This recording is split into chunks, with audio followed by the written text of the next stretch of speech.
Good morning. I'd just like to say up front that I am not an actor, never had any training, never acted in anything other than a couple of high school or junior high plays. It's the only thing I've ever done. So I have no idea how to shoot or read a scene for you. So what I thought I would do to perhaps give you some insight into me and my personality is relate a story to you, something that happened to me when I think I was 8 or 9 years old. And it's a story I'm familiar with. I've told it many times to my wife and my son, I think even my friends.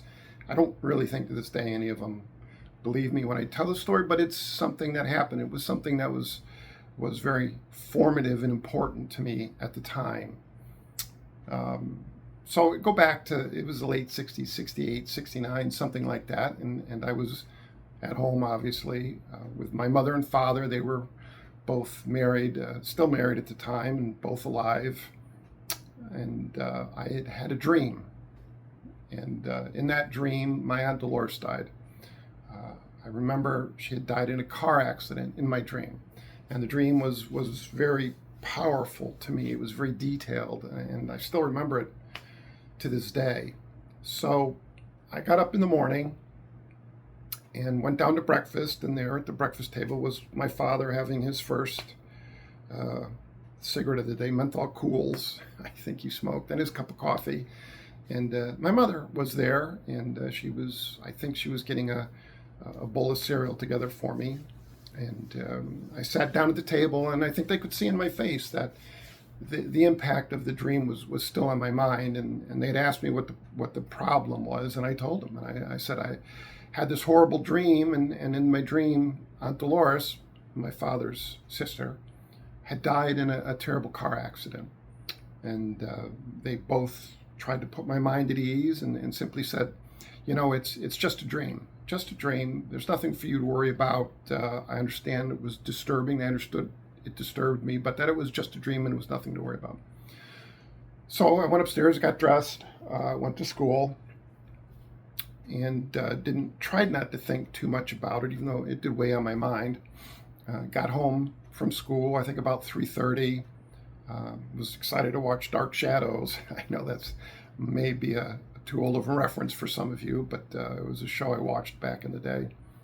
I went into the kitchen, and my mother and father was there, and my father had come home early. So right away, I sort of knew something was not right, and they told me with quite a bit of concern. They sat down at the table, and my mother got me a glass of water, and they were quite concerned and told me that, in fact, my Aunt Dolores had died in a car accident that very day. I lived north of Hartford, in a town called Bloomfield at the time, and she had died on 91 North, just north of Hartford, merging with traffic. She got sideswiped, the car went into the guardrails. I think it flipped over. In any case, she died. And I was quite disturbed by that for a couple of different reasons.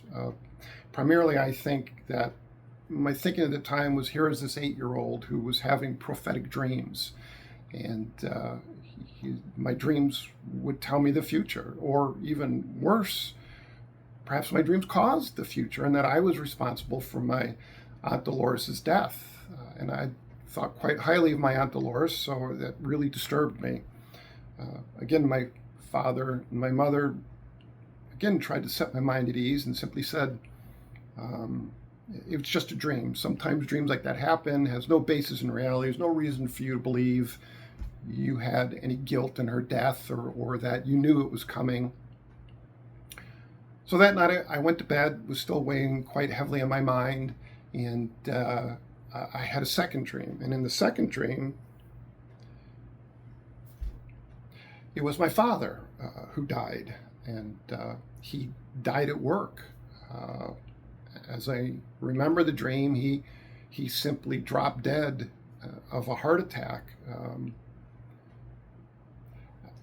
So I woke up, again, quite disturbed by this dream, went downstairs, and same sort of morning routine. My father was there, smoking his cools, having his cup of coffee. My mother was making my cereal for me, and they saw that same sort of look on my face and asked me about it. And I didn't want to tell them, but they kept asking me. Eventually, I told them. I'd had this dream that my father had dropped dead of a heart attack, a massive heart attack, and he dropped dead at work.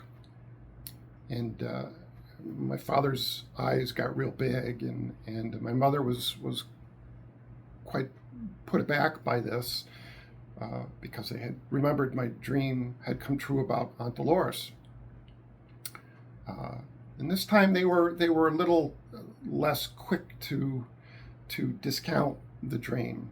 I think they took it a little bit more seriously because of what happened with Aunt Dolores.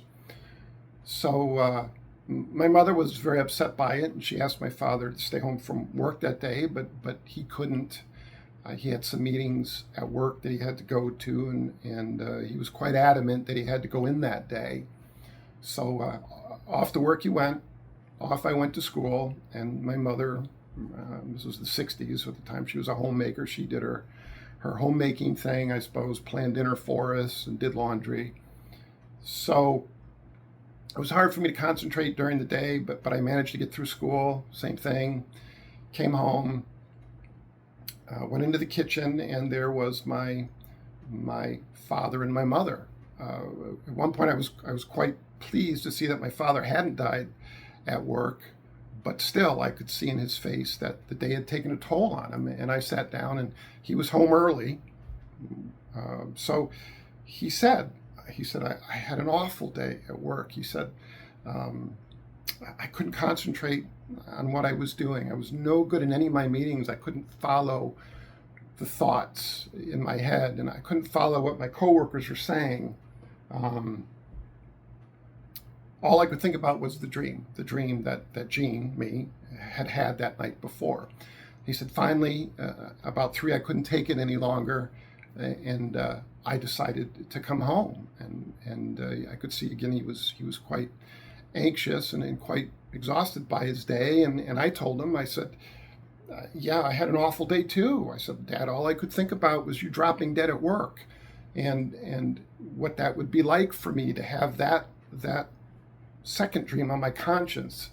And I couldn't concentrate at school. It was terrible. And I ended up going to the nurse's office for a little while. And back in those days, you could go see the nurse and you could lay down on a cot for a bit. And I remember doing that. And I didn't feel any better when I got up, but I was able to finish my day at school. And I was even a little slow coming home, as I recall, because I was so worried that the news this time would be that my father had died. But he and I both made it through the day, and my father hadn't died. So my mother was at the table, and I recall even after we had both talked about our days, she still had quite a look of concern on her face. There was something that was still not right with her. So my mother was sitting there, and eventually she raised her head and she said, man, you think you guys had an awful day. I was all day long, all I could think about was you, my son, and this dream that you'd had, and my husband, who I love very much, him dying at work. She said it was hard for me to concentrate on my tasks. She said, and just as I was dealing with that, I opened the front door, and there was the milkman dead on the front porch. So you take that story for what it's worth. I still think about it to this day, and what the meaning of it might have been. I'm still not sure, but it's something that affected me greatly as a child, and I still think about to this day. So I hope my story has perhaps enlightened you about me and what my life is like. And if you have any questions or comments, feel free to reach out to me. Thank you for your time.